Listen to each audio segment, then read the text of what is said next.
മന്ത്രി ശിവൻകുട്ടി രണ്ടു മൊയ്ലിയമാരെ കണ്ടപ്പോ ബഹുമാനിച്ചുവത്രേ. നിയമസഭയിൽ ചൊറിയുകയാണ് ഒരു ഞരമ്പ് രോഗി. വിദ്യാഭ്യാസ മന്ത്രി ഒരു കാര്യം പറയണം. ഇന്നൊരു നിലവാരമുള്ള മനുഷ്യർ ഇന്നാവുണ്ട് ഒരു സുഞ്ചിന്റെ നമ്മളേക്കൊന്ന് വിഘടിച്ച് നമ്മളങ്ങനെ ചീത്ത രണ്ടു കൂട്ട് താഴത്തേക്ക് ഇറങ്ങി വരുമ്പോ മന്ത്രിയുടെ 2-3 സ്റ്റാഫ് ഇങ്ങനെ ഞാൻ വെച്ച് കാര്യപ്പെട്ട ആരെങ്കിലും പാർട്ടി പോളിറ്റി ബ്യൂറോ ഏതെങ്കിലുമൊക്കെ ഒന്ന് സ്വീകരിക്കാൻ വരികയാണ്. അപ്പോൾ 2 മൂലയന്മാര് വരുന്നത് അതിനെ ഡിപ്റ്റി കയറ്റിട്ട് ഇങ്ങനെ കൊണ്ടുപോകണം. ഞാൻ തന്നെ ബാക്കിൽ പോയി നോക്കി ഉള്ളൊക്കെ മന്ത്രിയുടെ പ്രൈവറ്റ് റൂമിൽ കൊണ്ട് എന്തിനാ പെൺകുട്ടി ഇതൊക്കെ മന്ത്രി ശിവൻകുട്ടി രണ്ടു മൊയ്ലിയമാരെ കണ്ടപ്പോ ബഹുമാനിച്ചുവത്രേ. നിയമസഭയിൽ ചൊറിയുകയാണ് ഒരു ഞരമ്പ് രോഗി. സുബ്ഹാനല്ലാഹ്. ആ മനുഷ്യന് നിയമസഭാ സാമാജികനായിരിക്കാൻ അവസരമുണ്ടോ?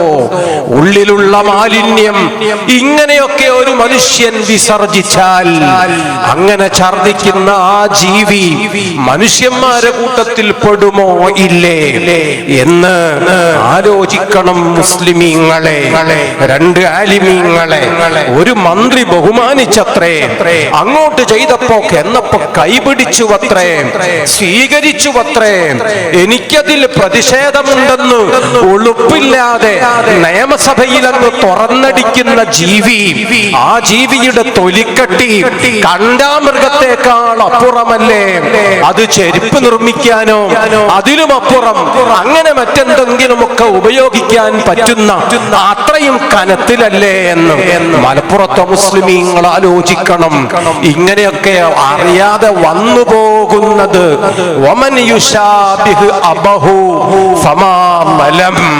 തന്റെ ജനിതകം DNA അതിലുള്ളത് അങ്ങ് വിളിച്ചു കൂവിപ്പോയതാണ്. നീലക്കുറുക്കൻ അറിയാതെ കൂവിപ്പോയത് പഴയ കഥയില് നമ്മളിങ്ങനെ ഓർക്കുന്നു. കാലത്ത് അല്ലാഹു നമുക്ക് കാണിച്ചു തന്നൊരു ഉദാഹരണം. പക്ഷേ ആ ആളുകളൊക്കെ മനസ്സിലാക്കണം, അഹ്ലുബൈത്ത് നിങ്ങൾ വിചാരിച്ചിടത്തല്ല ഇപ്പോ, ആലിമീങ്ങൾ നിങ്ങൾ വിചാരിച്ചിടത്ത് അല്ല ഇപ്പോ. ആലിമീങ്ങൾ ഇസ്സത്തിന്റെ ലോകത്താണ്. അവര് ലോകത്തെ അടിമുടി അഴിച്ചു പണിയുകയാണ്. അവരെ രാജ്യം വിലയിരുത്തുകയാണ്, വിദേശ രാജ്യങ്ങൾ വിലയിരുത്തുകയാണ്. അവരെ കാണാൻ പ്രധാനമന്ത്രിമാർ ഇങ്ങോട്ട് വരികയാണ്. വിദേശ രാജ്യങ്ങളിലെ പ്രധാനമന്ത്രിമാർ അവർക്ക് വന്നു ചേരാൻ വിമാനം കൊടുത്തയക്കുന്ന സാഹചര്യം മലപ്പുറം നഗരം കാണുകയാണ്, ഏറനാട് മണ്ഡലം കാണുകയാണ്, കൊണ്ടോട്ടിയും പരിസരവും അതിന് സാക്ഷിയാണ്.